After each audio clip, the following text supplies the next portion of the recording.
Happy Monday. I'm Lynn Thompson, Strategic Advisor for the MEAC. Thanks so much for joining us again for the 2025 Mid-Eastern Athletic Conference Weekly Football Coaches Video Conference presented by WellsFargo. As always, let's go over today's procedures. The conference will start by me asking each head coach questions about the previous matchups and the upcoming games before opening the call for questions from you, the media. For this week's session, of course, the media reps will be limited to one question per coach, with additional opportunities provided as time will permit. Simply to ask a question, use the raise hand feature. Remain muted until you're introduced, and if you would be so kind to use the raise hand feature and eliminate that once your question has been asked, that would help us a lot. Y'all ready to get started? Good, let's start it. You know, week 11 of the regular season just happened, and it would happen to also be week 3 of our 5-week sprint to the MEAC Championship and the coveted spot in the Cricket Celebration Bowl. And it did not disappoint us. It kicked off under the Friday night lights on ESPNU, and the action rolled right through Saturday afternoon. You know, now with just 2 weeks to go, the race is heating up, and 3 teams are still in the hunt. 2 remain undefeated in conference play, and 1 is just a game behind. And get this, 2 of those top 3 are set to clash this Saturday, putting their title hopes on the line in what is shaping up to be one of the biggest matchups of the season. The stakes couldn't be higher. The energy is going to be off the charts, and there's still plenty of football left over these next 2 weeks. And that means simply this: expect the unexpected and more drama as these teams battle to stay in the championship chase. So now it's time for our weekly trip around the league for a closer look at each program. You know, we're going to be hearing from our head coaches as they break down last week's performance, set the stage for what's ahead, simply from their view from the top. So let's start in the nation's capital as we head to Washington, D.C., where Howard University football coach Larry Scott is standing by. Good morning to you, Coach Scott. Good morning, Lynn. How are you? I'm good, Coach. I'm good. I hope you're doing well, or at least better, because this past Saturday, the Bison fell victims to a 21-point first quarter explosion and went into the half down 28-3. And that's a tough hole to really dig your way out of. That first quarter and halftime deficit forced you into some drastic game plan changes. Yeah, Lynn, I got it. It's got you stumbled on words, right? It was kind of one of those. Yeah.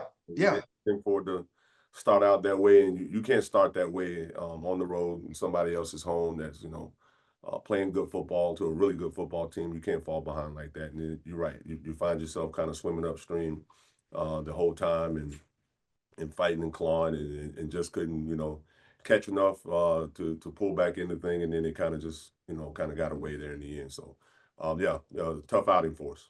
Yeah, Coach. I mean, you see, sometimes you can't game plan for teams scoring almost any kind of way to score on you, and now you got to regroup because you got to go to Dover to face the hottest team in the league. The Red Hot Hornets are 3-0 in the league.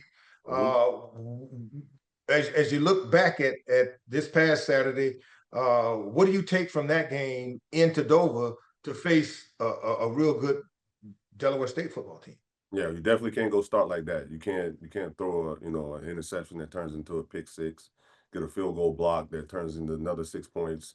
You can't go give it to them. That's for sure. You can't go serve it up for them and those things and make those type of critical mistakes, especially early on the road and fall behind. And you're right. This is a football team that's hot. They're playing with really good energy. They're playing with a swagger. They're playing really good football in all 3 phases.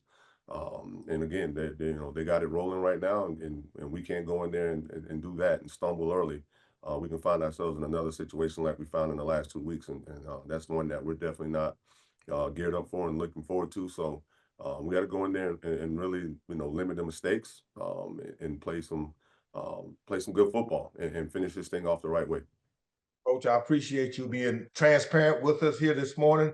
I know it's very frustrating for you because your game plan and then things that you never expected could happen. You're seeing it firsthand happening right there to your ball club in the U, and we appreciate you being She's upfront and honest about it. Let's open it up now. We're going to go to James Hill first with the question from the media reps. James, good morning to you. Good morning, everyone. I hope everybody is well. How's it going, Coach? Doing well, James. How are you? I'm blessed. I'm blessed. Talk a little bit about the keys as you look forward to an opportunity against Delaware State. 2 weeks left in the MEAC, and I know you're focused on Saturday or this actual game, but just talk a little bit about this opportunity to play a football game and the keys that you would see. Yeah, it's just that, right? It's an opportunity to play.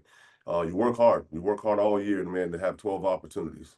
And so you take every one of those opportunities independently as they come, and you are where you are. There's nothing you can do about the past. You can quickly reflect on it. And as I tell them all the time, you're allowed to have your feelings. You can't live there. So you have your feelings about it. We know where we are. We look at where we are real quick, and we got to adjust and we got to move forward. And we're all fortunate as coaches. Yeah, you want to win championships, you want to do all those type of things, but you also want to make sure you're laying some life learning principles on these young men as you have a chance to make an impact on their life in this short 4 to 5 year window. And so right now, it's just one of those things as to, challenging why you play the game. It's something you've been doing since you were 6, 7 years old. And before you even found out they hand out a ring and give trophies and all those things, you play for the love of the game and you play for the opportunity that you're given. And that's what we're going to do. So it's a test on fortitude. It's a test on a lot of different things that you can take as a football coach and use as not motivation, but use as principles, character building principles of who you are, what you want to represent, and what you're all about when you do get these, so few opportunities to play this game. And when you break it down to some of these guys that understand that, hey, you got 12, and some of you guys that are juniors and seniors, you got these 12 and you made 20, and it may be your last 12. It may be your last one. You don't know. And so we got to go seize the opportunity, and God has given us another opportunity this Saturday, and we're blessed with it to go compete and play a game that we love. And why not go lay it all out on the line and seize the opportunity? So that's kind of the building blocks of what we're doing this week, and it's a test on a lot of different things, and multiple things can be true at the same time. I say it all the time, and this is just another one of those tests along this journey called life, and that's what we try to do: implement as much life as we can to this, and hopefully we get these guys to respond the right way and go play the football that we're capable of playing, and give ourselves a chance this weekend. All right, Coach. Have a blessed week and good luck on Saturday. Thanks, James. Appreciate it. All right. Thank you, James. Coach, your next question comes from Wayne Cartwright. Good morning to you, Wayne. Good morning to you, Lynn, and good morning to you, Coach Scott. Good morning. How you doing? Doing very well. So I want to ask about running game. Yeah. Your running game, and also the one that you're getting ready to face. So you guys have been held under 100 yards 2 weeks in a row running. What do you see the keys to be able to get out of just a little bit of that rut that you guys are in, running the ball for this week? And then also, teams have been last 2 games, the opponents against Delaware State have been pretty good, containing their running game. So what can it take for you to improve yours this week and continue to stop theirs? Well, I think it's twofold, right? I think what people need to really look at, and I think that doesn't happen enough, is MEAC football is tough. It is physical. It is a trench game. You have some explosive playmakers. Every team does, and on the outside and on the perimeter. But you can look around this league and you can see that, man, when you get to the Celebration Bowl, you get the SWAC, and everybody's always surprised at how physical of a league that we are. And it's built around toughness, and it's built around that run game, and it's built around being tough and physical in the trenches. And so you find that out each and every week. And what we got to do is, you got to keep swinging. You're not going to improve unless you got to keep running the ball. It's just like anything else. Like, video out there with Michael Jordan saying he missed 9,000 shots. He missed 26 game-winning shots. You just have to keep shooting. So you have to keep handing the ball off. You have to keep running the football. You have to keep finding schemes with your angles, numbers, and grass, and hopefully putting you guys in the right position to do it. And keep tugging away. And at the end of the day, you got strain up front, man. You got strain up front. It's a physical game.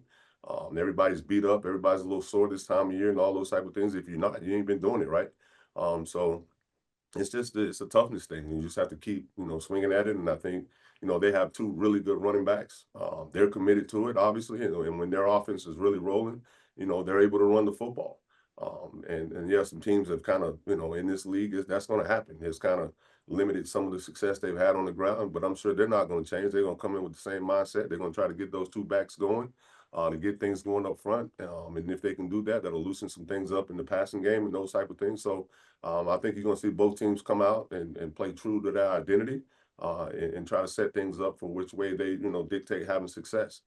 And so we're going to continue to do that. We're going to find ways to do that, and I'm sure they are too. So again, it's going to be another, it's going to be another trench football game, which, that's the type of football that you're going to be playing this time of year. Hey, appreciate you as always, Coach Scott. Good luck to you this week in Dover. All right, brother. Appreciate you. Thank you, Wayne. Now on over, Coach, to Nathaniel Henry Jr. Nathaniel. Good morning, Coach Scott. How you doing this morning? I'm doing great, Nathaniel. How are you? Great. I know you didn't get the results, or the team didn't get the results this weekend that it was looking for. Yeah. However, speak to the development and play of your younger players, such as Terrell Russell, Zuri Watson, just to name a few, Jaquan Smith. Speak to the development of those guys. Yeah, man. We talk about that often as a staff. We got so many guys, and based on our schedule and when we can get young men in the school here and get them rolling with us, our window of development previous to the season starting is really short. It's only about 5.5 weeks. So you're watching a lot of our young players, especially and particularly on the offensive side of the ball, develop and grow in meaningful times. So we're taking those lumps with some of the young and youth mistakes and those type of things, and they're learning on the run, and they're doing it with meaningful snaps and snaps that matter. So you may not be getting the results that you want, which is the instant results that we all live by and die by, and coaches get moved on and players move on based on wins and losses. But we're actually we're winning and growing and developing in a lot of ways. It's going to take time to do it. It takes time to do it here based on the formula that we have to do it. And you have to understand that as frustrating as it gets at times, and it is frustrating, don't get me wrong, there's also growth in it. And we'll be better for it here moving on in the future with those young guys. But the meaningful reps that they're getting right now, you can't replace, right? Football is cumulative. And having those young guys in there, you freeze the frame of us on offense sometimes, and a third or half the guys that are in there in the lineup, we didn't get until late July to start building around and doing those things and adding the pieces to this puzzle and to this roster. So obviously excited about the future, kind of disappointed in where we are now, obviously, and frustrated with it. But however, we're going to take the good with the bad. You're not always given the results that you necessarily want. But the only way to get where you really want to be truly at some point is to keep swinging and keep trying and keep working. And that's most times the crux of the matter, is the attempts that you take at becoming what you want to be. So we'll keep growing. Those guys will keep getting better, and we'll keep developing, and hopefully it'll be enough this week to get it done. Thank you, Coach. Good luck this weekend. Appreciate it. Thank you. Great information on program development, Coach. On now to Chris Stevens from HBCU Sports. Chris, how you doing? Good, Lynn. Good morning. Good morning, Coach Scott. How you doing? Good morning. How you doing? Pretty good. I wanted for you to expound on a little bit what you talked about the previous answer with Wayne about the physicality of the MEAC. I think people look at the league and see 6 teams and think that it's not a tough league week to week. Just what are your overall assessments of the MEAC? You've coached here a long time. Obviously, you've won a championship here. You've coached at the U. You've coached at Tennessee. Just what do you think people miss about the MEAC in their judgments of the league? They're not watching it closely enough, right? I think anybody with a good football eye and a good football an IQ could sit down and watch any of these films and go, man, that's some physical, really good, well-coached football going on out there. And it's very much so underestimated. And then when you get to the point of seeing it in person, you're kind of surprised by it. You're kind of overwhelmed by the level of physicality, the level of athleticism, the level in which these young men are being coached and developed at all positions. It's amazing what the coaches in this league are able to do with the resources that we all have, and the product that we're able to get to the field and bring to the field. To me, is nothing short of amazing, and very much so underestimated and not talked about enough and not appreciated enough, honestly.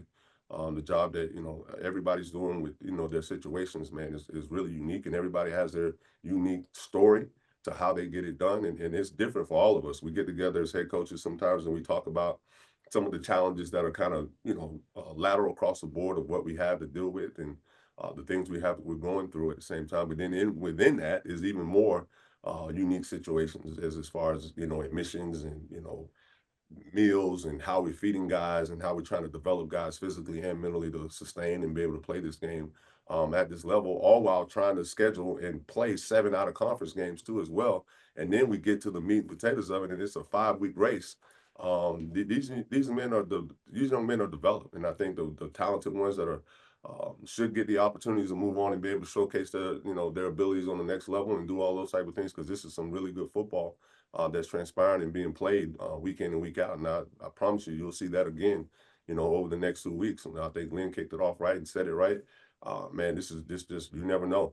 Any given Saturday, I didn't think we would go out and kind of hand the game right over in the first quarter like that. I thought it was going to be a tough fought ball game down at the end. We made some critical mistakes that we couldn't overcome. And again, there's lessons in that to learn, especially for as youthful as we are in a lot of positions that we'll benefit from and be better from. So everybody just got to keep building. But yeah, I think people underestimate this league, this conference, and what it's capable of doing until it's right there presented to you. So I think anybody who likes football, you better watch it, because there's some really good players and really good football being played here. Thanks for your time as always, Coach. Best of luck this weekend. Thank you. Appreciate it. Thanks for that, Chris. Coach, your final question this morning comes from Dwayne Nash. Dwayne. Good morning, Coach. How you doing? Wayne, how are you? I'm doing pretty good. And yourself? Great, good. Well, Coach, it's pretty easy to just assess from what you see of Delaware State that they have a pretty good running game, and that's all that they are. Is there anything else that stands out to you about Delaware State without tipping your hand too much about your strategy coming up this weekend? Yeah, I mean, a lot, right? Watch them play on defense. Turn on the other side of the ball and watch them fly around and how physical those guys are. I mean, they run to the ball. They play physical. You can tell that this is a football team that's believing in what it is that they're doing, right? They're drinking the Kool-Aid. They're showing that, yeah, they've won by a lot, and they found ways to win in tight ball games when it came down to one possession. So these guys are very much so bought in. They're believing in what Coach Jackson is bringing to them and what their staff is doing with them, and got them truly believing and playing really good football. I think in all 3 phases too, the kicking game, offensively and defensively. I think their running game is kind of overshadowed because a lot of people get caught up in stats and those type of things, and sometimes the numbers lead the way for what they are and think they present just as a football team as in whole. And I think that's far from the truth. You turn on the tape and watch football, man. These guys fly around. They're physical. They play well in all 3 phases. They're well coached in all 3 phases. They do what they do, and they do it really, really well. And that's kudos to Coach Jack and the staff and the job that they've done there in a short period of time with the product that they were able to put together. And so, I take nothing away from them and what they're doing. Don't overshadow the run game and what the rest of they're doing with their football team. This is a really good team that is playing good football right now. Thanks so much, Coach. Good luck this week in Dover. All right, Coach, before we let you go, the good doctor just slid in. Dr. J. Kenyatta Cavill is here for the question for you. Man. Thank you. Kenyatta Cavill. Dr. Cavill's inside the HBCU Sports Lab. Thank you, Coach Scott, for giving me a little bit more of your time sliding in here. Wanted to ask you. Go ahead. Is that some purple? Is that purple you got on right there? Yeah, it's purple. It's purple. It's back in the closet. Back in the closet. Yeah, look good. Look good. Yeah, I had another Coach Jackson over there at Prairie View mentioned that. I don't know what y'all get so excited about this purple for. That's for another discussion, but I think I understand. Something's telling me I understand. Congratulations to you on that. But I wanted to ask you about the belief. Yeah. And understanding uniqueness in sport. Obviously, we see it outside of that scope too. From your experience, can you provide a little more detail of how important, and is that something you can coach, or is that a uniqueness when you just get a group of young men or women in other sports, obviously, that come together and somehow it kindles? Have you been able to figure out what that looks like? I imagine not, because you would use it all the time. But when you see it come, what are some elements of it that you've seen maybe that you can tie to it? I think it really comes down to trusting and believing in how you train yourself, right? Just like it's trained, just like, the behavior that you want to see from, if you have a pet and you train that behavior, right? If you You know, you're working within a relationship and you learn each other. That's training, right? You're growing together and you're doing those type of things. I think there's nothing that we can do, you know, about the time, right? The time is different from us when you put people together, because that type of trust and type of belief takes time, right? You have to, especially with the group of young people that we deal with today, that's just so instantly gratified, right? They want what they want it now. They want, you know, hot lemon pepper wings with honey on the side, and they can push the button and order it, and it'll be at the doorstep in 15 minutes. That's the kind of world, you know, that we live in now. So getting them to truly draw it back into believing process and how process is built is a tough time. It was a tough thing, and then that takes time, and they're results oriented, right? So in that, when they do have buy-in, they want to see results. And so whatever way measurably that you can try to help them see some of the results that, you know, that are coming from the buy-in and the true belief in it, obviously you get a chance to swim. And I think that's what you see the momentum of with Del State going on right now. They bought in. It was something new. It was something refreshing. It was something recharged. They all bought in. They got results, so they kept working. The same type of thing, I think, at the end of our Morgan State game, that's what I talked about with our team. You know, we had went through these things with guys not understanding the game within the ebb and flows, right? The things that, but you keep believing, you keep fighting, you keep trusting, you keep believing, good things usually happen. And, you know, I took the end of that game to make that an example of what it means to truly believe and buy in. And you hope that will begin to have the result to get young people to still buy into process and go right back to the building blocks of it each and every day, each and every week. But that takes time in a world that's not around them, built that way for them, right? Everything else is kind of like right at their fingertips all the time, whatever they want, how they want it, when they want it. But in the game of football, and true to the life, it doesn't happen that way all the time. And you have to be willing to endure process and buy in and trust and believe in what it is that you've been training yourself to do and be.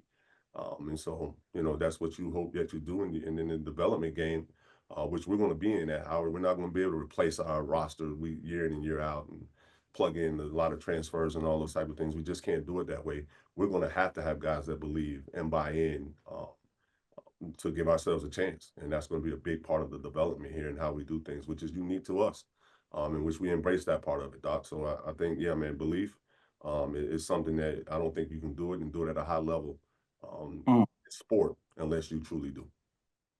Appreciate some of those key nuggets, and let me go see if I can find me some black and old gold and move away from this purple and red and white. It does look very distinguished on you, Doc. I appreciate that. Take care, Coach. Good luck this weekend. Right. I appreciate it. Thanks, Doc. Thanks, Doc. Coach, thank you for your time. We'll let you get back to work, Coach. And for all of you out there, it's going to be Howard at Delaware State this Saturday, November 15th at Alumni Stadium, 1 p.m. kickoff on ESPN+. Let's roll on down to Durham, North Carolina. Our next interview is with the North Carolina Central head coach, Trei Oliver. Coach Oliver, how are you this morning? I'm well, Len. How are you doing this morning? We're doing good, Coach. I'll tell you what, this past Saturday, the Eagles hosted Norfolk State and looking to get back on track, and you did just that. You stormed out, but to a 17-7 halftime lead. You stretched the lead to 28-14 in the fourth before Norfolk State came storming back late in the ball game, but the Eagles put it away 31-28 on senior day. This one ended up being a lot closer than most people expected, but you won it anyway, Coach. Tell us about it. I don't know what the people expected. You know, that's a very dangerous football team. And if you look at the games they played, they've been in just about every game has been a one-possession game. So, you know, we knew that their record wasn't who they are, and they were going to come here and fight us. And, you know, they were a dangerous football team and very physical, and we knew they weren't going to lay down. And, you know, we wanted to try to get a lead on them and be able to try to extend that lead, but we weren't able to pull away like we wanted to. But I think, you know, hats off to Coach Vic. I think he's an up-and-coming coach, and that program is going to be much improved. But I thought our defense played well. And we did give up a couple explosive plays. I think we gave up 3 huge plays that really cost us and let them stay in the game. And then offensively, we played well at times, and then kind of sputtered a little bit. I thought we were terrible on third down, and a lot of that had to do with penalties. But I think that one concern I had was we did not play well consistently in all 3 phases. You know, when the offense was playing well and would score, the defense would come out there and we gave one right back. So we got to work together. You know, defense playing well, we need the offense to put a drive together. You know, then the offense will sputter. So we've got to be able to play, 60 minutes with more consistency. But great to come out with the win. Glad to send these seniors out on senior day with the win. And like I said in press conference, we'll take an ugly loss over a pretty win. An ugly win over a pretty loss anytime. Okay, Coach. Now in the barbershop, they said the Eagles overcame that trap game. Now you've got South Carolina State coming to town for a Friday night under the lights. And in the barbershop, they say this one falls into a must-win category for the Eagles to keep pace with the two teams slightly ahead of you. Is that true? And then let's break down this matchup in Durham. Yeah, this is gonna be a good one, man. And it always is when we play South Carolina State. That's a storied program and obviously a very, very well coached football team. Coach Barry and his staff doing an unbelievable job there, and very talented football team. So it's gonna come down to technique and fundamentals, and not doing things to put yourself in bad situations, such as penalties and turnovers. So they're a talented football team. They're gonna make plays, but we have to make them work for it. We have to limit the explosive plays and play with great eye discipline. Coach Barry and I go way back, and he has a good feel about what I like to do defensively, and I got a pretty good feel about what he likes to do offensively. But it's gonna be a great one, man, and we're excited about having the opportunity to compete with those people. And the whole country will get a chance to see it, Coach. Let's go now to the media for their questions. We're going to start with Wayne Cartwright. Wayne, you got it. Thanks, Lynn. Hey, Coach Oliver, how are you today? I'm well. How are you doing, Wayne? Doing well, and congrats on the win. So, must-win game, short week. Can you talk about the advantages, if there are any, and some of the disadvantages that could come from playing on a short week? Well, I mean, we're on the same schedule. Both of us played Saturday, and we, both of us have a short week, so I don't think it's an advantage or disadvantage for either one of us. You got to hurry up and try to put a game plan together and make some adjustments and be able to get reps behind it. So obviously, we have to make some adjustments and be able to offensively and defensively come up with a game plan. But at the same time, you don't want to try to do too much. So we'll come with a plan and something our guys understand and make it simple for them so they can play fast.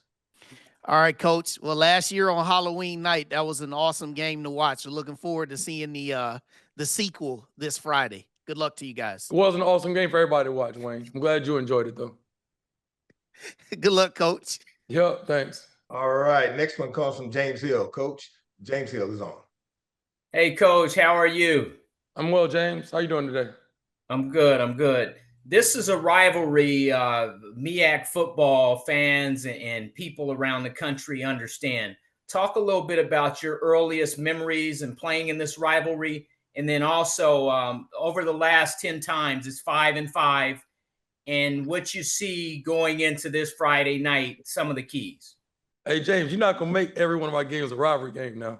Like, a couple weeks ago was Howard, then it was the people in Greensboro. So every game is not going to be a rivalry. But I think both programs have a lot of respect for each other, and there've been a lot of really good games, and they've got a very, very rich tradition. And I love to compete. I love to compete. I love to play against the best. And this is the best football team in the conference off of winning it last year, and then obviously they have a very good coaching staff, and that's what it's all about, competing. And we're excited, and it's going to be a great game, and it's going to be one of those physical, old school MEAC type games. Thank you, Coach. Have another blessed week. Yep, thank you. All right, Chris Stevens, you're up. Thanks, Lynn. Good morning, Coach. Good morning. How you doing? Pretty good. I asked Coach Scott this question a few minutes ago, and I'll just rephrase it for you. And you've been this league's probably most staunchest advocate for as far as the competitive nature of the football in the league. Just what do you think about the MEAC so far this year? Obviously, it's been anybody's ball game right up until this point, and you guys have a chance to jump right back in it this Friday night. Just what do you think people miss when they have these preconceived notions or these ridiculous observations about the MEAC? I want to know who those people are. I would love to know who those people are, because we play out of conference, and we've had plenty of success out of conference. So whatever conference is chirping or saying something about the MEAC, I'd love to put my record against, that conference. But we play really good football, and like it's well-coached teams in this conference. There are competitive teams in this conference, and it's a lot of parity. If you look at the ranking or the record of the teams in this conference, you know, Norfolk State's not where they want to be, but they've given everybody a game. And, you know, we were in a dogfight with the rest of these guys. So there's a lot of parity. It's not, you know, a lot of difference between the top team and the lower level team in this conference. And you better come to play every week, or, you know, you can take an L. But, you know, you know, we played out of non-conference games and we've had success, whether it be the CAA or Big South or the SWAC, whatever the case may be. But, you know, tough conference, you know, and hopefully things go right. We'll be able to get an opportunity to play in the playoffs. Thanks for your time as always, Coach. Best of luck this weekend. Yep, thank you. Thanks, Chris. Dwayne Nash, you're next. Good morning, Coach. How you doing? I'm well. How you doing this morning? I'm doing all right. And Coach, you know who that other conference is, but I don't want to start nothing this morning. What conference is it? If we're gonna talk, let's do it, man. I could be upstairs game planning. Let's go. Well, it's I'm not gonna say it's primarily the SWAC, but the SWAC fans have a lot to say about what's going on in the MEAC and how competitive the conference is. We played 2 SWAC teams this year. Well, we know how that ended, but again, I don't want to do that today, Coach. We'll do that and save that for another time. But I do have to ask you about this, Coach. You know, you've been here in the conference for some time now.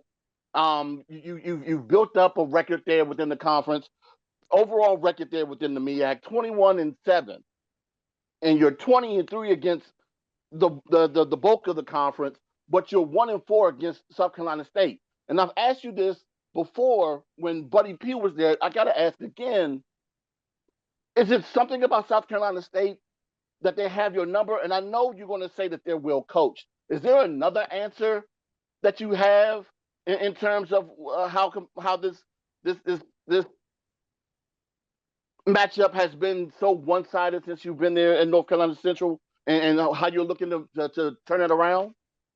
Look, over the last 20 years, I mean, they're a story program. They've been good. They've been had a really good team, and they've beaten a lot of people over the past 20 years. So that's what good programs do. And, you know, unfortunately, they've like you said, they've had our number. And, you know, it's been some really close games, been some battles and really good games. But, you know, I take my hat off to them. They well coached, got really good football players. And, you know, we got to try to find a way this weekend to come out on top. And that's something that doesn't just sit with you, is it, Coach? Because, well, I know the answer to this, but I just want to hear your answer. I just want to hear your answer to this. I know that them having your number isn't something that necessarily sits with you, is it? Of course not. You know, we play the game to win, and it's about championships. And, you know, you say that whatever my record is over the past however many years, but unfortunately, you know, I need some. I would like to win some more championships. That's what it's all about. You know, wins and losses are great, but at the end of the day, it's about who's raising that trophy above their head. So, and obviously, you know, you got to go through South Carolina State to be able to win a championship. And this weekend, we're gonna have a tough task ahead of us. But like I said, we're looking forward to the game. All right. Thanks as always, Coach. Good luck this week in Orangeburg. Yep. We're gonna be in Durham, right? Oh, Durham. Okay. Good luck at home this week. Yeah. All right. Thanks so much, Dwayne. Coach, we got 3 questions for you left. Daryl Duvall, you're on. Good morning, Coach. How you doing this morning? I'm well, Daryl. How you doing? I'm pretty good. It's a little cold because it reminds me of even though I've never been in North Carolina, it's probably cold there too. But hey, real quick, I just want to kind of go back to your veteran leadership. How important has a veteran leadership been in keeping with your team consistent this season? You know, that's a big thing. And that's where it starts. You know, I think the best teams I've been a part of are player-led teams. And, you know, I don't believe in getting up and preaching and all that other stuff in front of my team. You know, I say my piece and they understand what we have to do, what we have to accomplish. And it's up to those leaders to help the conversation in the locker room, the conversation in the weight room, and continue to motivate those guys when coaches aren't around. So, you know, leadership is key. And we talk about during the game, having a thermostat mentality. The guys got to stay locked in. You know, you can't have bickering and arguing and stuff on the field. And I think our guys have done a great job with that. But you know, you can have talented teams, but if you don't have leadership, that's only going to take you so far. Well, thank you, Coach. Good luck this weekend. Yeah, thank you. All right, Coach, your next question comes from Dr. Kenyatta Cavill. This is Kenyatta Cavill, Dr. Cavill's inside the HBCU Sports Lab. Good morning, Coach. Good morning. How you doing? I'm doing well. Tell Nash he can talk his talk. Tell him he got to speak with some confidence on the MEAC. They doing what they do, especially behind your leadership, Coach Oliver. With that being said, I want to get in this matchup. I had this matchup as the top 7 matchup, 3 versus 6. That's 1 versus 2 in terms of conference standing. And so it's extremely important when you go in there what you're fighting for, which is be at the top of the MEAC, such that you can earn a bid to the Cricket Celebration Bowl. And furthermore, if not, you still want to win because you want to put yourself in a position for the playoffs. So with all that out there, you know the players, you watch the film, you talk to your players. It's not a lot of additional motivation. This rivalry goes back for a while now. It's border in terms of the state, recruiting is involved. But at the end of the day, does this just become another game, another matchup? Do you go about it the same because of the players I already know in terms of your tactician, or is there additional motivation in terms of how you go about this week of practice, particularly with this game being at home? I will say that I have my flight booked. I'm scheduled to try to get in there so I can see with my eyes instead of just from the television perspective. Hopefully they won't lock me out of the office here so I can get down that way. Well, yes. You know, I think that the preparation, nothing changed with that. And our guys know what's at stake. And, you know, our guys, we respect, you know, South Carolina State. They're a good football team. But, you know, obviously the later it goes in the season, the better you must play. Obviously, the more is at stake. But, you know, when we play these type games and you play teams that I think they're very competitive and there's mutual respect, I don't think is as much chirping and all that stuff because of the level of focus. You know, and also it comes with a level of respect. And a lot of times when you get those teams that are chirping and doing all the extra stuff, you know, it's just a little disparity there. But you know what's at stake, and I don't think that the guys understand. They know what's going on. We're not gonna put any more added pressure on them or anything like that. Our practice time, practice tempo, everything will be the exact same. This late in the year, we will cut back on a little bit of good on good physical practices, things like that of that nature. But they got to be locked in, and the later it gets in the season, the better we have to play. And we still have not played anywhere close to our best brand of football yet. And we got to put all 3 phases together this weekend. And you know, I challenged the guys yesterday, and I thought we had a good practice yesterday. And today we got to go out there and stack days. But I'm not going to put any added pressure on them. They know what's going on, and they know who's coming in here. And we have to play at a very high level. Thank you, Coach. Good luck this week, and certainly look forward to the matchup. Look forward to seeing you. Okay, Coach. Thank you, Doc. Coach, 2 final questions. One from Brandon King, followed by Ray Rogers in that order. Brandon. Good morning, Coach. How you doing? I'm well, Brandon. How are you? I'm doing well. Brandon King with Inside the HBCU Sports Lab and SneakerShopTalk.com. Wanted to ask you about your quarterback position. We know what Davis did in his time there, but obviously you've got your quarterback in there now that is getting it done in his own way as well. Wanted to ask from the standpoint of what does that say about you and your staff's ability to not only find the talent, but then develop it to get to do what you need it to do in terms of your system and what you want to get done there at North Carolina Central. And that's what it's all about for me, is about developing talent, guys that fit our program, fit our culture. And from there, it's about development. And from our strength and conditioning standpoint, and then obviously our coaches and our coordinators. And Coach Leone, our quarterback coach, offensive coordinator, you know, has done a phenomenal job. You know, not to take anything away from him, but Davius and or Walker Harris were not highly recruited coming out of high school. But we thought they had the skill set and that they could shine in our offense. And we bring them in, and both of those guys developed. And, you know, they are tremendous players for us. But I can't say enough about my coaching staff and what type of job we've done in developing players, not just at the quarterback position, but across the board. And, you know, I got a great staff, man. Like I always say, I get way too much credit. I do media, and deal with alumni and administration. I don't do a whole lot of coaching, but my staff is unbelievable, and all of our success is due to them. All right. Well, thanks, Coach, for that insight, and good luck this week. Yep, thanks. All right, Coach Ray Rogers will wrap things up with a final question. Ray. All right. Good morning, Len. Good morning, Mhm. everyone, and good morning, Coach.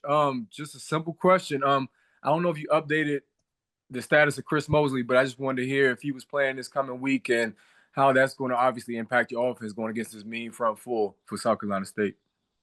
Yeah, still day by day. I met with the team doctors yesterday, and he's progressing pretty well. But he will not play if he's not capable of protecting himself, defending himself, and I think that I'm not gonna put him in a situation where he could further his injury. So it'll be a game day decision, and we'll see. He ran around a little bit yesterday, but I'll get with our sports medicine staff and our team doctors and see what he's looking like later on in the week. We would love to have him back, but if not, I'm very comfortable with AJ Rogers and Maggio and the rest of our running backs. Appreciate it, Coach. Good luck. Yep, thank you. Yes, sir. All right, Coach, thanks for your time this morning. We know you got to get back upstairs to finish your game planning. For all those of you out there, it's going to be North Carolina Central home hosting the South Carolina State Bulldogs Friday, 5 p.m. kickoff at O'Kelly Riddick Stadium in Durham on ESPN2. Let's roll on down over to Dover, Delaware now to talk with the head football coach of the Red Hot Delaware State Hornets, Coach DeSean Jackson. Coach Jackson, how are you today? Man, I'm good. How you doing? Doing good, Coach. Doing good. Boy, in Baltimore, the Hornets won prime time on Friday night and busted open a 69-yard TD in the first possession. And after that, Morgan State's defense did a great job of kind of clamping down on the big plays. And in the end, though, the Hornets escaped with a 14-12 win after the Bears missed the last-minute field goal attempt. Take us through that football game, Coach. Yeah, it was a tough fought physically. Mentally it was a little stressful as well too. We couldn't really get anything going on offense. Kind of just struggled. I think they presented a great, challenge for us up front. Injuries haunted us as well too. We have some guys missing up front as well. But just over and all, we won. We came out here with a win, and those type of games are good for our team. We can't go. I feel like I told my team we can't go into every game just thinking we're gonna blow people out and just have our way all the time. So it's good to get in games where it's well contested, and it just shows the character of our team. However you got to win, it doesn't matter if it's 1 point, if it's 30 points, a win is a win. So just appreciative about the opportunity to play a tough game like that in a hostile environment. Coach, you got another big football game coming up. This time it's home this weekend against Howard, another good football team. We're going to open up and go to the media for questions. You got a few questions lined up. We're going to go first to Kevin Tresolini. Kevin. Good morning, DeSean. Just wanted to ask you how you feel about the defense's improvement of late. There was so much attention focused on your offense the first part of the season and everything you guys were doing there. What has the defense done specifically recently to get better and help put you guys in a position to perhaps win the MEAC? Yes, sir. Good morning to you as well too. I just think it's been a challenge. We presented our defense with about midway through. We felt like we was in a lot of games, because of our offense. And, I challenged my defense, if they can step up to the challenge and, take on stopping teams and, just really not allowing teams to do whatever they want. I think, this week showed that we can go out there as far as the defense and stop. And a lot of people questioned our defense and if they can make stops or, it would be if we stop the run, we'll give up 400 in pass, right? If we stop the pass, we'll give up 200 plus in the run game. So, for me, honestly, being in this position, man, I challenge my guys, man. And it's just great to be able to see them, respond to that challenge. And, they're doing a good job right now. I just told the team in the team meeting yesterday, we start off on fire on offense. And as lately we've been struggling on offense and vice versa. We struggled heavily on defense, even though we played pretty good on defense, we still struggled in my eyes. And now as lately, our defense is on fire. So, I mean, it's just, at the end of the day, to win the championship, the defense wins championships. So I'd rather have it how it is now. We'll figure it out on offense. We'll always be in a position to, win the game. That's how I coach here. That's how our coaching staff is coaching. And our players are just up for the challenge as well, too. So, You know, it can't be no better time for our defense to be playing how we need to play right now going into the stretch. Thanks, Coach. Appreciate it. Yes, sir. All right, James Hill.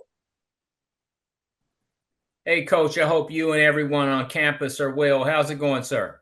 I'm good, James, man. Good. Good morning yourself. Yes, sir. Talk a little bit about going forward, your latest opportunity. You'll see Howard, some of the keys that you look forward to, and just a great opportunity to for another time to try to win one at home. Yeah, you know, like I expressed in the past few, past previous weeks, man, we feel like every game is going to be tough. We understand that. I think people are not really understanding. You know, Delaware State struggled in the MEAC over the past years, right? So a lot of these schools, you know, already have our number. They're not looking at our record saying, oh, you know, this team. Obviously, there's some respect there, but you know, if we just gonna go off the past history, a lot of these teams had a lot of success versus us. So we're going into games where, you know, yeah, we're new, but you know, these teams been the bully to us, right? So, you know, with the new era and the new challenges we face, right? You know, I'm asking my guys to rise to the occasion. You know, let's be different. Let's not continue to be the guys that's getting beat up, right? You know, so we're rose, and you know, it's great because a lot of these teams that have been playing each other, they've been playing like I just heard, Trey Oliver say he's been, you know, playing, you know, Coach Berry for the past however many years, right? They're familiar with each other. You know, a lot of these schools that we're playing with our new coaching staff and myself, we're not really familiar with them. We don't know. In the back of my head, I don't know exactly what they love to do, right? We're getting into the midst of things where we have to find out things on the fly. But at the end of the day, man, it's another opportunity. It's going to be a tough game, right? Howard's going to be, you know, they're going to be the big brothers, the bullies, right? Because they've been beating Delaware State for the past few years. So every game's going to be tough, right? We have to put our foot down and say, you know what, enough is enough. We're not going to continuously be in bully, right? So as you see now, we're stepping up to the challenge. We're competing, and you know, guys are having success. Thank you, Coach. Appreciate what you're doing with that program, and have a blessed week. Yes, sir. Thank you. Okay, Coach Wayne Cartwright has a question for you. Hey, Coach Jackson. Good to talk to you again this week, and congrats on another win. Yes, sir. Thank you, Wayne. So what I just wanted to just ask you this week is, you know, these last 2 weeks, you know, the last two teams that you played, they've loaded up to stop the run. And that's required you guys to be a little bit more multiple in your offense, to be able to find different ways to get your playmakers the ball. So as you head into this game against Howard, how important is the transition of your quarterback, Caden Bennett, in the passing game? How important is it for him to be able to drive that passing game a bit as coaches and teams start to adjust even more to that run game? Yeah, I mean, you know, you as a head coach, you know, in a man in a position where you have to make a lot of decisions, right? You try not to make excuses, right? You try not to say, oh, these guys are not playing. We have an unhealthy line, right? Our mentality is always a next man up mentality, right? But the moral of the story is, you know, we're not healthy up front right now, right? We had a guy, one of our senior starters, that was suspended for a punch he threw in the Norfolk game, and it was in the second quarter. I mean, in the second half, and you know, the MEAC made a decision to suspend him for the whole game, right? You know, usually he's only suspended for the first quarter, for the first half, and we're able to use him. You know, our left tackle Elijah Payne is out on an ankle injury, so. You know, when we have, you know, young guys that hasn't had experience, and, you know, we have guys that are stacking the box, and our run game is our bread and butter, you know, of course it's going to be a challenge. Morgan State's defense is one of the toughest defenses that we faced this year. You know, their linebacker number 40, number 10. I mean, you know, their DNs, they're up front. I mean, they have a pretty good defense over there, right? You know, some top candidates for some top positions in the MEAC conference, right? So, you know, you can't make excuses. You got to, you know, just put your head down, chin up mentality, and you got to keep going, right? Whatever it is we have to do to win a football game, that's what we'll do. And the same with Caden Bennett. He hasn't been healthy within the past few weeks as well, too. So, you know, as a quarterback, I mean, as a head coach and an offensive coordinator, you know, and Coach Nemo Washington, we have to put the best players out there to win a football game. Whoever gives us the best chance to win, we'll put out there. But, you know, we have to be smart as well, too. We can't have one player or, you know, somebody that, you know, isn't right hurt our team, right? So we're just doing a daily job and just managing and trying to figure out the best players to go out there and play and give us a chance to win. And that's really the moral of the conversation. Well, Coach, I don't see any of that as excuses. I see that as just being transparent, and I appreciate your transparency as always. So good luck on Saturday against Howard. Thank you, man. Appreciate you. All right, Dr. Cavill, you're up. Yeah, Dr. Cavill, inside the HBCU Sports Lab. Good morning, Coach Jackson. Hey, good morning, Doc. How you doing? I'm doing well. I had a chance in the first part of the show to talk to Coach Scott in regards to a belief as it came up. So I wanted to take a little bit off of the X's and O's and ask you, from your vast experience of playing the game at various levels and experiencing that, can you provide some insight of what are some of the key components of when a team starts to believe and plays together with the talent they have, particularly on various sides of the ball? As you said, at some parts of the year, your offense carried the team. Now, recently, the defense is carrying the team. You add it in with the special teams. A lot of it now, they start believing in the segments of and what the coaching aspects and what they're telling them, and they work towards those goals even harder. Could you give some insight, your experience of what that looks like and why that comes together in certain teams in certain ways over certain years? Yeah, I mean, you just look at that in real time, right? Like you look at your body of work. You look at what you're asking your young men to do. You look at who's willing to be, accountable, who's willing to be vulnerable, right? And it's still a daily challenge, right? Like, it was just in yesterday where, we're coming off a tough win and a game that I felt we made tougher on ourselves. But at the end of the day, we still came out here with a victory. And, you come to meetings on Sunday and guys are late to meetings, right? Guys are oversleeping. I mean, it's a daily challenge with these young men. And for us, I just asked my team a few weeks ago, man, we got 4 weeks left at this, man. We can write our own destiny, right? We're 3-0 in the MEAC. Obviously, it doesn't mean anything because we still got 2 games left. And if we don't handle our business in these next 2 games left, all that hard work we've done could just go to disaster, right? So I just want you guys to understand it's a daily grind with these young men. I mean, this new era is different. I think I heard Coach Scott say it. I mean, some of these guys are in a click instance, they want the success. They want to go on Instagram and post, oh, we're 3-0 or we're 7-3. But it's like, we got to get back to the daily basics of what made us 7-3, what made us 3-0, and in my life and the coaches that I respect, you have to have a short-term memory in this game, man, because if you don't, right, you'll be blinded by the lights and you'll get misconstrued because this is a game of longevity, of consistency, right? How I was able to make it 15 years in the NFL, I wasn't the biggest, I didn't have all the glimpse and glamorous, people believing in me, right? I had to be consistent day in and day out. And this is the same thing I'm preaching to my team, man. We get an opportunity to do something special, man.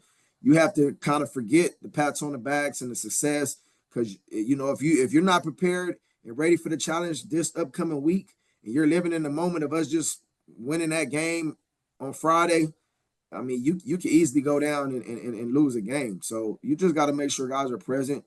You have to make sure guys are willing to be feet on land at every given moment. Your feet has to be present. I mean, your mental has to be present on where you at. You can't be here at the practice field worrying about what's going on back home. So it's just a daily challenge, man. And, guys are just accepting the challenge and they're doing a great job of it. Appreciate that insight and in-depth view of that. Appreciate you, Coach Jackson. Good luck this week. Thank you, Doc. Okay, Chris Stevens. Thanks, Lynn. Good morning, Coach. Hey, good morning, Chris. Obviously, you just mentioned it that you don't want your guys to get the big heads. I mean, this is obviously the first time Delaware State's had a winning season in, a decade or more. Just how important is it, for these guys to kind of block that out? Because I know you're getting a lot of, love for, lifting this program up. But just how important has it been for you as a the coaching staff, to get these guys to see, okay, as you said, you still got 2 games left before the ultimate goal. Just do you think about what you've been able to do with this program so far? Has it just been, the next day forward, just one day at a time? I think in all hindsight, man, the reality is it's a small percentage of guys on this team that have success in their college careers. Like, if we're going to be honest here, it may be 10 or 15%. It may be even less than that, right? So, you're transitioning over to where, you have young men that's been losers. That's the moral of the conversation, right? I have seniors on my team that's been here 4 or 5 years that haven't had a winning season. The most wins they had in the season was 2 to 3 games, right? So you're programming and you're having these guys, go through the unnormal. It's not normal for them, So when we're talking about success, when we're talking about the daily grind, when we're talking about asking them to do things that they're not used to being doing, some of these guys are falling in love with that because the feeling of winning it's like a drug. It's an addiction, right? So, I mean, I hate to use that analogy, but I mean, it's a real, thing that these young men are witnessing right now. And I think the beauty of it all is, you're seeing these guys cherish these moments. And some of these guys, like I have my quarterback in my office crying to me because he's like, man, this might be it for me. Like, like I have a promising career and, I've seen guys that had more success and threw more touchdowns and, these guys haven't made it, and some of these guys are coming to realization that this may be their last bit of football, man. So as a coach, you just try to make sure that they're present in this time because, man, this time may not come again in your life. Like we have a chance to do something very special, man. And it is hard, because my success is different from these young men's success, So, I just got a daily grind, keep my foot on the gas and just allow them to know, man, it's more special when we come together and we endure this together, man. Once you start breaking off and say I or me, I mean, it doesn't mean the same, man, because at any given time, I tell this all the time, one person could be the disaster. You got 10 men moving one way and then one goes the other way. That one person could, end it all. So, just challenging these guys to be day in and day out and just be feet on land and feet mentality right here where we're at in this present. All right, Coach, thanks for your time as always. Best of luck this weekend. Yes, sir. Thank you. All right. Daryl Duvall, your time. Good morning, Coach. How you doing this morning? What up, D? I'm good, bro. Hey, I just want to kind of, that game was, I mean, it was a hard-fought game, man. Yes, sir. And score was kind of low. So basically, what the question is, who do you look up to on that field of your players that really made a difference in that game? Because I mean, it was almost at the end where and somebody just made it. There was a play made. So yeah. Honestly, I would love to say one in particular person, but I think the defense alone, man, throughout that game, they made it tough on that young man, Hunt. He's a baller, man. I don't think, I ain't gonna say he doesn't get the credit, but this year I think he had 4 freshman all awards from the MEAC conference, right? So, dude's about 6'6", 6'5", can run. I mean, he's the most dual threat quarterback I feel like we faced all year. He could run and he had a strong arm. So I think the pressure they put on him is crazy because he DM'd me after the game and said, "Hey, coach, man, that was a hell of a game, man. Y'all showed me some looks I never seen before." And I think it just, to his contest is like, man, it's gonna make me get better and it's gonna make me own up to what I need to do to take the next steps in his career. But I mean, if we go back and look at that game, man, it was some questionable, and we can say on both sides, there was some questionable calls towards the end. We had got a targeting hit, and it wasn't even a personal foul that they called, and they picked up the targeting and then threw down a personal foul and gave them 15 yards and left time on that clock to help put them in field goal range. So, in my eyes, I don't know if y'all see, but after that dude missed that field goal, I just took off and ran because I'm like, man, it's hard enough. And you got some of these calls that's being called. It to me is just mind-boggling how you make some of those calls at that time being. But, at the end of the day, I feel like they almost, it is what it is. I'm going to say how I said. I feel like they almost handed them the game. But, at times, man, God's on whose side, I feel like who's it's meant to be for. And this year has been one of those years, man. God's been on our side. Well, good luck. I think that game really, hey, you found some people who really wanted to take it, who you can really trust from that game. I hope, Hey, yeah, man, you gotta, I love to be in contested battles though, man, because, in championship ball, you're going to have to play, you're going to have to go through that. You're going to have to fight adversity. And, when you fight adversity, that really shows your team. Like, I would rather go through it now than I say we went through all year. And then, if God makes us, be in that celebration ball, we got a tough game, and we never been in that situation. So, on the road to victory, you got to go through some tough battles, man. That's just a contest right there. All right. Well, good luck this weekend. Look forward to seeing y'all again, man. Yes, sir. Thank you. This question comes from Dwayne Nash. Good morning, Coach. How you doing? I'm doing good, yourself. I'm doing all right. You just laid out a list of injuries that your team has accrued throughout the year. Is this a byproduct of the schedule that you guys have faced throughout the entire year, or is this just football? And what's your message to your team as it pertains to fighting through these injuries as you prepare to face a team that has, in your words, bullied your program before you got there? I mean, let's just call it what we call it. I mean, you said we don't got nothing else but a running game. So, I just think in all reality, we play football here. However it works, I mean, injuries are what they are, right? If we don't have a healthy offensive line that we haven't had all season, are we gonna make an excuse for us not to be able to run the ball? We still got to go win a football game. And last time I checked, we 7-3 and 3-0 in conference. So we're not gonna get too caught up in what we can do and what we a one trick pony. At the end of the day, it works for us, and we're going to continue to do it. Hey, if you believe that you can stop us, right? And however we got to win, we're gonna win. All right. Okay. Coach, I don't want you to think that those are my words, that you guys are only a run team. I mean, you said it. I know I said it. I'm just relaying messages that fans say to me. Don't run from it now. You said what you said, so I'm gonna just continue to prove you wrong. I'm gonna continue to prove you wrong. All right. All right. Thanks, Coach. Good luck this week. Yep. Next question comes from Andre Lamar. Andre. Good morning, Coach. Hey, what's going on? Good. Coach, you've been here just under a year, and the cultural impact that you've been having in Delaware is just obviously undeniable. The fact that you've been here almost a year now, when you look off the field, when you look at Delaware, how would you describe Delaware? What do you like about Delaware, and what do you think could be improved about the state of Delaware? Oh man, well, Delaware, man, honestly, it's crazy because I was here one time before when I was playing for the Eagles, and I came down to the air base, the military base, and I ain't gonna say I didn't know it existed because I knew it was a state in the first state, but I wasn't really familiar with Delaware. When I heard Delaware State, I was like, man, where is Delaware State? So, I mean, it's when I've been here, man, and my time being here, man, it's been nothing but open arms. Getting love from the mayor, the governor. It's been nothing but positivity and support. I think they haven't had this type of success in a while, so a lot of people are gravitating it. Not to say I'm a Philadelphia legend for the Eagles, and a lot of these guys grew up Eagles fans, so it just makes it a lot easier. It's always level of improvements and room for improvements, but just the support from the state, man, and everybody here has been nothing but open arms, man. It's been a great time. But Coach, is there one thing, if you could be governor right now for a day, what's something you would like to change about Delaware? Andre, we're going to have to limit that question, okay? Because we're running out of time. Brandon, thanks for that question, though. Brandon King is up next. Brandon? All right. Good morning, Coach. How you doing? I'm good, Brandon. How you doing? Pretty good. You mentioned in your opening statements about your ball club and the character that they've shown, particularly these past 2 weeks, the games I'm assuming have been closer than you would like.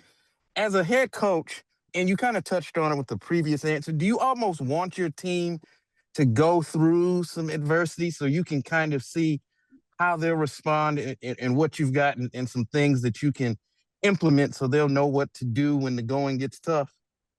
100%, man. I think it's great, for our program and, our ball club to have to go through adversity, right? We've been through adversity somewhat in the season, but it's been a while since we went through adversity. I think, the last adversity we faced was in the Monmouth game and, the Sacred Heart game before that. So, going on this stretch, we need adversity. It's going to help our team, on this final stretch to where we need to go to be successful. All right. Well, thank you for that insight, Coach, and good luck this week. Thank you, man. Appreciate it. No problem. Okay, Andy Walter. Hey, Coach. Hey, what's going on, Andy? Hey, I know being a head coach is kind of giving you a new perspective on things. What was it like watching that last minute drive by Morgan and then, the kick going up and realizing, the whole thing could get away from you there on one moment? Yeah, man, it was tough, man. It was a tough battle, man. I tip my hat out to Morgan State. They did a great job, man. They fought us tough, and at the end, that last minute, I just kept trying to be patient. I didn't show any moments of, not believing in my team to win a football game, right? We had an opportunity, that quarterback and that offense did a great job of putting themselves in field goal position. We missed a sack towards the end of that game, and we missed a interception. And, help them get in position to make that field goal. I'm just happy their kicker intentions was to make it, but obviously he didn't make it, and I'm just happy we got out here with a win. Thanks. Yes, sir. All right. All right, Ray Rogers, you got the final question for Coach. Coach Jag was good, man. Congrats on a tough win. And I heard what you and Coach Scott said about this generation. I know you mentioned like them posts on Instagram, but you should know by now Brian Bates, that's my guy, and he's been emphasizing that they've been working since January. And I'm just saying, like, just hearing that passion and hearing how long you guys been putting in the work, I think they're getting it, man. I hope you agree with that sentiment. Yeah, no, for sure, 100%, man. I appreciate you acknowledging that.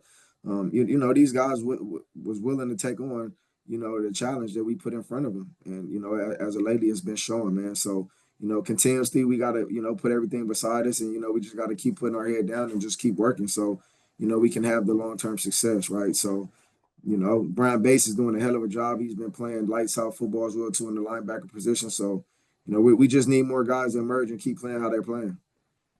All right, appreciate you. Good luck. Yes, sir. Thank you, man. Yeah. All right, Coach Jack, thanks so much for your time today. We're going to let you get back so you can finish your game planning for this week. It's going to be Delaware State hosting Howard this Saturday at November the 15th, Alumni Stadium, Dover, 1 p.m. kickoff on ESPN+. Thanks so much, media reps. You see, we got a lot of questions. We're going to ask you to limit them to one each because we're just halfway down the road, Coach, y'all, and we got to get out on our time slot. So we're going to turn our attention now to Norfolk, Virginia. We're going to talk to Coach Michael Vick here. Good morning, Coach Vick. Are you with us? We're going to give him another second. Coach Vick.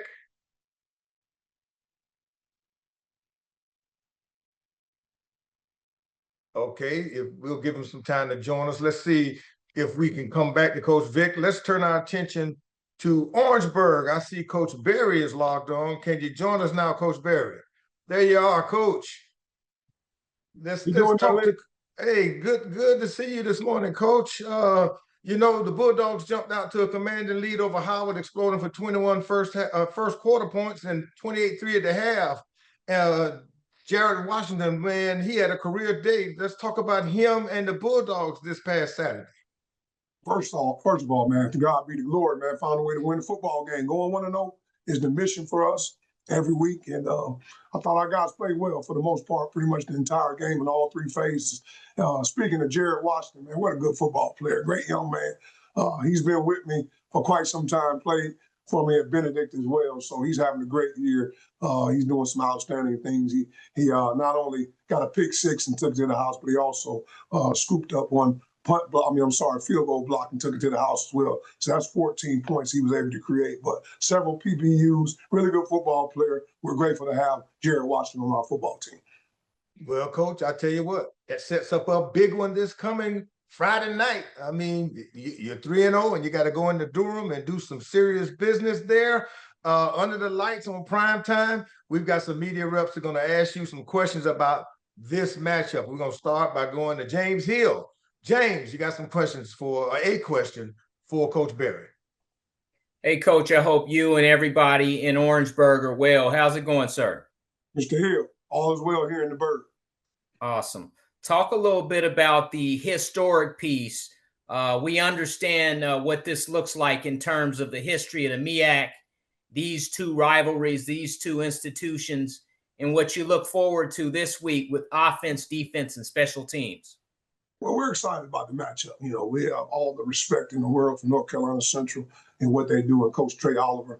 Coach Oliver and I know each other well. We work together. He was the defensive coordinator at Southern, and I was offensive coordinator at Southern. We were there together. So we spent a lot of time together. So all in all, we're very familiar with one another. So like I said, it'll be a fun football game. We're excited about it. Our young men are excited to go compete. And, we know what's at stake. So, our mission doesn't change. We are who we are. Just fall in love with the process of going 1-0 every day. And how do we get to Friday? By winning the day. And that's what we do. And we started off by outstanding practice on yesterday. Guys are locked in, they're focused, they're flying around, and they know what it's all about at the end of the day. So we have to go and play our best game against a really, really good football team, man. I'll tell you what, Coach Oliver got those guys flying around on all three phases. So we have nothing but respect for them and their staff and their program. But all in all, I got to get the Bulldogs ready to go. And trust and believe me, the Bulldogs be ready to compete for 60 minutes as we go up to Durham this upcoming Friday. All right, Coach. Have a great week. Appreciate you. Thank you. Have a great. Take care. Okay, Coach. Next question comes from Chris Stevens from HBCU Sports. Thanks, Lynn. Good morning, Coach. How's it going? Mr. Stevens, how you doing today, sir? Pretty good. It feels like this team, what Morgan State was able to do in that fourth quarter, really got you guys' attention going into Howard this previous week. Was there anything that you tried to do differently in preparation for Howard this week, or was it just business as usual? Business as usual, man. We just got to do a better job of finishing. Our thing for the week was DEF: discipline, execution, and finish. That's all we talked about all week.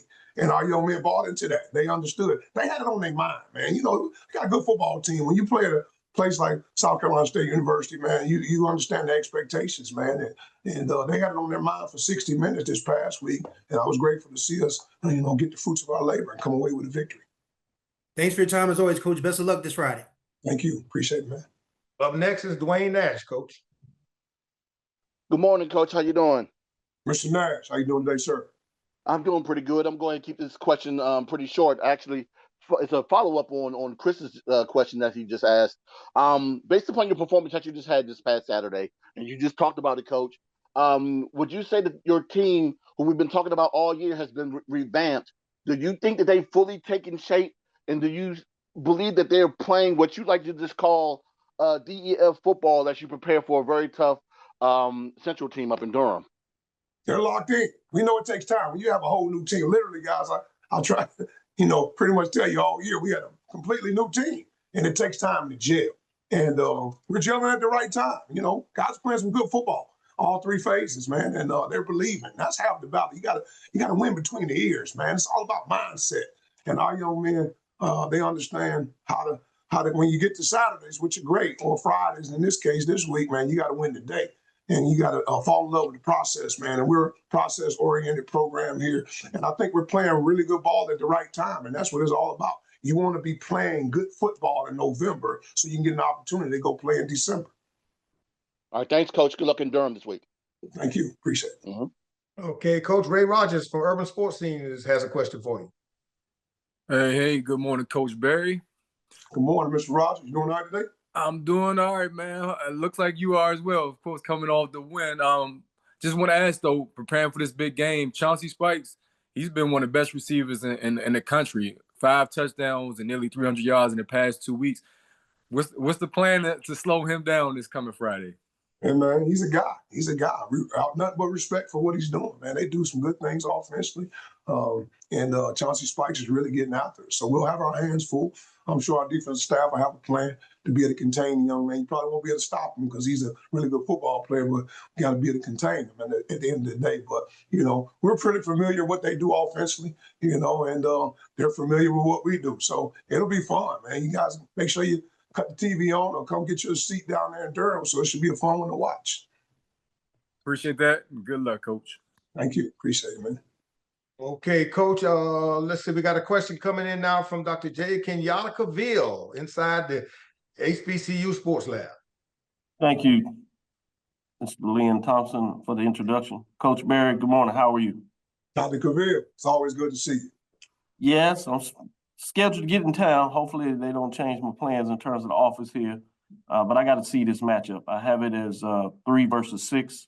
Obviously, you coming on the road as the 3rd-ranked team in the ranking there. More importantly, in terms of it's your next game, undefeated in conference play, and you have a mission to get back to the Cricket Celebration Bowl. But if I understand how you do it, it's the next game on the schedule. Mm-hmm. But I want to ask you, in terms of as you're doing that, when you have opportunity playing these big games, how do you go through the work week? Is it your traditional framework? Hey, it's another game. Let's get better at these areas, which I imagine. But how do you frame it when you have these opportunities to play in front of the lights, play another excellent team-led team, and what it showcases for the MEAC and HBCU sports in general at the FCS level? Well, our philosophy doesn't change really for us, man. We always say it's a big game because it's the next game. And that's we don't let our guys get too high or too low. They understand the mission. And then the mission, you got to go out and execute. You can plan your work, but you got to go work your plan. You know, at the end of the day, that's who we are. At the end of the day, we got to go practice well. It's about the separation is in the preparation. When you got two really good football teams, which we both have, the preparation matters, and you have to fall in love with the preparation. And every day, you can't get that day back. I tell our team all the time, guys, you can't get this day back. So you might as well maximize this 2 hours you have out there on the field, maximize your meeting times, maximize your time in the weight room, because you can't get it back. So again, the thing about us, man, we don't worry about the opponent. We respect every opponent we see. We just follow the process of what we do here at South Carolina State, and it's been working well for us thus far. Makes sense.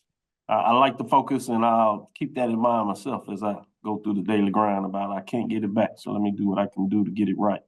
Yeah. Thank you, that's Coach. Right. Thank you. Take care. Take care. Look forward to the matchup. Seriously. Thank you, man. Appreciate you. All right. Thank you, Doc and Coach. Thank you for your time this morning. I know you got to get back to your staff and get ready for this big one this coming Friday evening at 5 p.m. For the media, it's going to be a kickoff 5 p.m. in Durham, North Carolina. It's going to be the North Carolina Central Eagles hosting the Bulldogs of South Carolina State. 5 p.m. kickoff Friday night on ESPN2. Let's turn our attention now and go to Baltimore and have a chat with Damon Wilson, the coach of the Morgan State Bears. Coach Wilson, how you doing this morning? I'm doing pretty good, Lynn. How about yourself, brother? Doing good, man. What a great ball game it was, Coach. In the rain at home, you managed to slow down the Hornets offense after that first one big play touchdown in the first quarter, and you had a chance to win it in the end on the last play, but the field goal goes wide right, Coach, and the Bulldogs and the Bears fall short. Take us through this football game. Well, as you said, man, Coach Jackson had those guys come in real red hot. You know, it's one of the top FCS programs, one of the top programs in our conference this year, and those guys was playing at a high, and we challenged our guys to make sure that we stopped the run defensively, and then make sure we executed in other phases. And I think outside of that first drive, our defense did a great job with balling up the run, and I think we held them to under 120 yards, somewhere around there total rushing, and which was good. But we didn't do what we needed to do offensively. We finished pretty strong the South Carolina State game, but didn't carry that same momentum offensively into Delaware State game. Special teams wise, I think we played well in kickoff coverage. Punt team, I think we did well, but we didn't execute at the end with the field goal. 2-minute offense gave us an opportunity to kick the field goal to go ahead. And we got a freshman kicker, went a little wide right. But guys showed a lot of grit, a lot of fight, really good football game. And we got to get ready now for Norfolk State team. Coach, you got Norfolk State, a team much like the Bears have played well, but just one or two things just hampering you from finishing those games. What is it going to take to get this much needed win for the Bears? We have to come out fast. That's the biggest thing. Come out fast, continue to play defensive. Like I said, it's probably one of our best defensive performances as of recent. And so make sure we bring that same energy to the game this upcoming week. And we got to play better up front, O-line wise. We didn't do a number of things well up front from a communication standpoint. So we want to correct those things and get ready for an attacking style defense that Norfolk State has. And then they got a balanced offense. So, we got to get ready for those guys. And I know those special teams, they're going to have a couple things up their sleeve as well, special teams wise. They have a good kicking game, good return game. So once again, it's a complete team. Their record is no indication of what type of team they are at all. So, we have to come in and be ready to rock and roll. Okay, Coach, let's go now to the media for some questions. Kicking it off for you will be Dr. J. Kenyatta Cavill. Doc. Thank you, Kenyatta Cavill. Dr. Cavill's inside the HBCU Sports Lab. Good morning, Coach Wilson. Good morning, Doc. How you doing, brother? Doing well. Obviously a tough game. You talked about that. So move forward in terms of this next opportunity. How do you continue to work with your players as well as your coaches for that matter and the young ladies that are working around the program to continue to build things and talk about the things that you're getting right and improve on the things that you're getting wrong? You see it in terms of the competitiveness of the games that you're playing against top teams, not quite getting in the wins. But what do you do in terms of those components to keep building on folks that may think differently?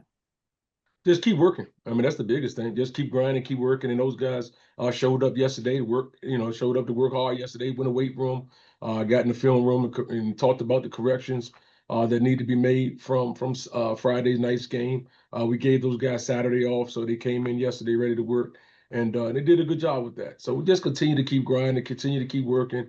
There's no shortcut to the process at all, and we understand that. I understand that. Kind of been here kind of before, but you're talking about a team that's lost, 5 games at the last play of the game and or by last score, and that, that's tough. That's tough. It's a game, it's record that could easily be flipped, but it's not. And it's not for one reason or another. But at the end of the day, we have to continue to work and hold true to the process. I like the hoodie there. Keep in mind that that's good look. I appreciate it. You take care and have a good one, Coach. Look forward to the match. Doc. All right, let's go to James Hill. Hey, Coach, I hope you and everyone in Baltimore are well. How's it going, sir? Going well, James. Trying to find a way to get this taste out your mouth, but everything's going well. I feel you. Talk a little bit about the running game, continuing to establish that, what Randall has been able to do, and with Jason and even Raymond as he scrambles. But talk a little bit about your running game with the Bears. I was glad to see we able to get some things done on the ground. Jason's been hampered majority of the season. Randall's a freshman back that's come in and done a great job for us. And Ray, like I told you guys a couple weeks ago, Ray was number 4 in the quarterback room. And through the injury, Ray ended up moving up to number 1. And each week you continue to see the young man progress and get better. And he's definitely a dual threat guy. We missed some throws down the field Friday, but he also gave us an opportunity with his legs because we didn't do a really good job protecting him up front on Friday. So he gave us a chance to make some plays, and he's a good guy that's going to continue to get better. All right, Coach. Have another blessed week. Yes, sir. Thank you. Thanks for that, James. Let's go up with who was that? Dwayne Nash. Was that Dwayne? Yes. Thanks, Len. Okay. How you doing this morning, Coach? I'm doing good, Dwayne. How about yourself? I'm doing pretty good. Now I want to go back to a statement you just said a little bit earlier. We talked about Norfolk State being 1-9, and that their play isn't indicative of what their record is. Can you talk about a couple of the players on Norfolk State that stand out to you that you think you may need to focus on this weekend? I mean, the quarterback play, man. That kid was really getting after it in passing game. I know he's dealing with some things now, but kid Otto was he's a leader. He's a leader. We've seen him before. He's a guy that kind of makes the engine go, if you will. And defensively, they have guys up front that's really getting after it. They have some receivers that can stretch the field vertically. So it's going to be a challenging game for us. Those guys have some playmakers over there, and they've shown they're going to fight. They're going to compete. They're not going to give up. And the coaching staff has done a good job getting the ball in the playmakers' hands. So we got to eliminate the explosive plays with their guys that can change the field. And then, like I say, up front, man, their front 4 gets after it pretty good. So, I mean, it's not a 1-person or 2-person show. I think they have a group of young men that are really playing well and can pose problems for you. All right. Thanks, Coach. Good luck this weekend. Yes, sir. Thank you. Mm-hmm. Okay, we just got a couple more for you, Coach Wilson. Ray Rogers has one for you. Ray. Hey, good morning, Coach Wilson. And I was a little concerned about the morale of your team. I mean, based on what you just said, a lot of last-second losses, heartbreaking losses. But after that kick, at that game when the kick it missed, I seen your guys put their arm around Alex like immediately, man. I just spoke to the character of your team and just showing that these guys are resilient. So what did you think about that? I don't know if you saw that display, but just talk about your team and how they, continue to cope with the tough losses. Ray, I'm glad you were here to see that. And yes, I did see it. I'm not surprised at all, man. It's something we talk about. It's something that we live. And it was refreshing, to see, a young freshman that comes in, we got a new holder and all that other good stuff. Nobody cares about all that. The kid practices every day. He wants a particular outcome. We want one of a particular outcome, but it didn't happen. And, the initial response was, oh, dag. And then the next response was, let's go uplift my teammate. And that's what it's all about. That's what it's all about. I called Alex later that night, probably about 12 o'clock midnight, about the time when I got home, got situated, and talked to him as well. And he was in good spirits, came out yesterday, got some work in. So it was just good to see, man. And that's what it's all about. At the end of the day, things, you're going to win some, you're going to lose some, but it's how you respond to those different situations. And I think our guys handled that really well. Yeah, Coach, life lessons, man. I think it's going to translate to life off the field. Appreciate your time, and yeah, man, keep pushing, brother. Yes, sir. Appreciate you, Ray. All right. Some great stuff there, Coach. And the final question for you this morning comes from Chris Stevens of HBCU Sports. Thanks, Lynn. Good morning, Coach. How's it going? I'm good, Chris. How about yourself, brother? Pretty good. Just what do you do in these last two games in terms of evaluation? Obviously, you still want to win ball games, but you're probably going to be looking at who's going to be here next year, who may not be here next year, what kind of positions you need to fill. Like as a coach and as a coaching staff, what goes into your evaluation process, as you come down the home stretch here?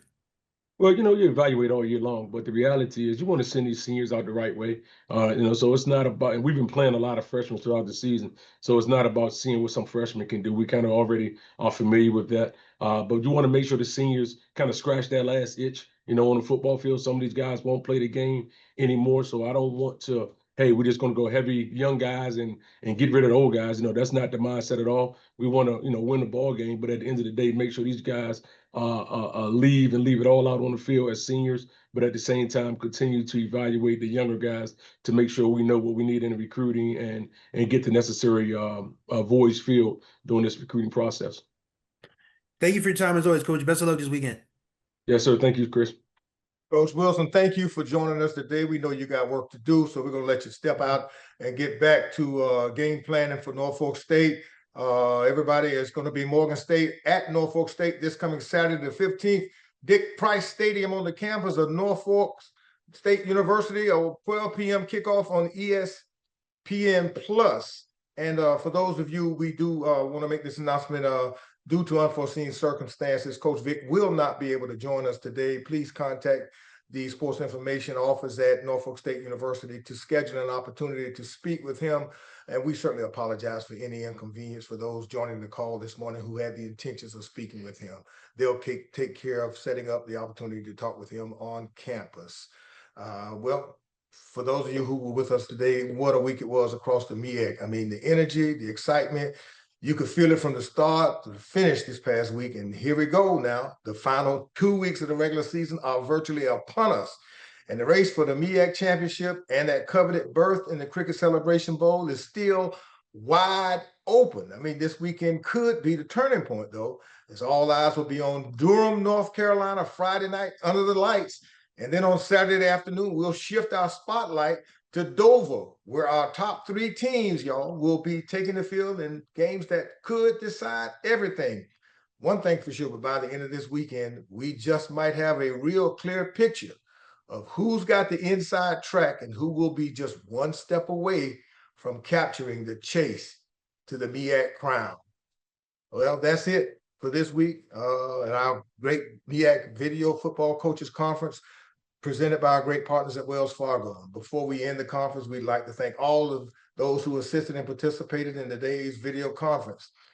The league would also like to thank its corporate partners for their continued support of the conference and its Elite 8 member institutions. And as a reminder, the next video conference will be next Monday, the 17th at 10 a.m. For more information on MEAC football and other sponsored sports, visit MEACsports.com. And follow the MEAC on social media at MEAC Sports on Facebook, X, Instagram, TikTok, and Threads. Thanks for joining us and tuning in to the MEAC Football Coaches Video Conference. And let's have a great football week. Peace to you. Take care.